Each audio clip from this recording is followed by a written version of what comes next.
Hi, it's Brian, your 3D engineer. And I'm back to talk about working with a certain type of model, specifically a big one. No, not that kind of big. I mean a large assembly, like this packaging machine, or this tractor. There are a lot of interconnected parts in this assembly, which makes it a pretty complex model to work with. Here, let me show you. I'll just open the model and... Right.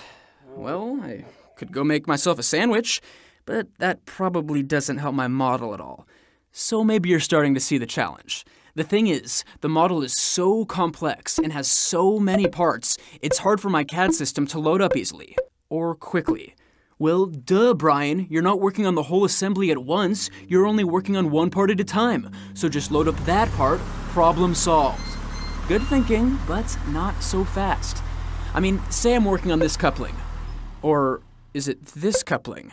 How do I know which is the right coupling without seeing it in the context of the whole model? Or maybe the part I'm working on is more distinctive than a coupling. Let's say it's the bucket and lift arm for this tractor. At least I can be pretty sure that this is the right part. I mean, there's only one of them. So now I'm cruising right along, making changes here, tweaks there. Ta-da! Wonderful job, Brian. Or is it? See, if I could see the whole assembly, I'd realize that the change I made here means that I'm restricting the movement of the lift arm, here. And a lift arm that doesn't lift is not going to make the customer happy. There are other reasons I might want to see the whole assembly as well. I mean, I do have to make sure that the finished product looks cool. So what's the trick? Okay, I do need to see the whole model, but I don't need to see the whole model. What I mean by that is just that I don't need all of the detail on all of my assembly parts all the time. By foregoing some of the detail initially, I can load up a light version of my whole assembly, almost like a sketch or an outline, and then get more and more detail as I zoom into the particular set of data I need to work on. And then, if I stop to make a sandwich, it's just because I'm hungry. Speaking of sandwiches, they're sort of like assemblies in a way as well. Think about it. When I think of a sandwich, I know it has some bread, it probably has some meat, maybe some cheese, and it has some toppings. But maybe yesterday's sandwich was a ham and cheese on wheat bread, while today's sandwich is peanut butter and pickles on rye bread. Or maybe you had an extra piece of bread with ham and pickles on the top part, and peanut butter and cheese on the bottom. The point is, there are nearly an unlimited number of options and configurations for a sandwich, and whether I'd eat it or not, it can still be called a sandwich. Do you see where I'm going with this? No? How about this? Let's get back to my tractor. Remember I said I was working on the bucket and lift arm? This one?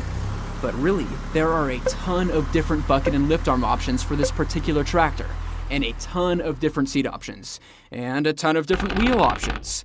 And I could pick any one of these buckets, any one of these seat types, and any one of these wheels and make a tractor. Or maybe I can't, because this set of wheels can't go with that seat option, and this bucket can't go with that set of wheels, but this bucket can go with this seat as long as these wheels aren't chosen. Phew, that's a lot of different options, and a lot of combinations to remember.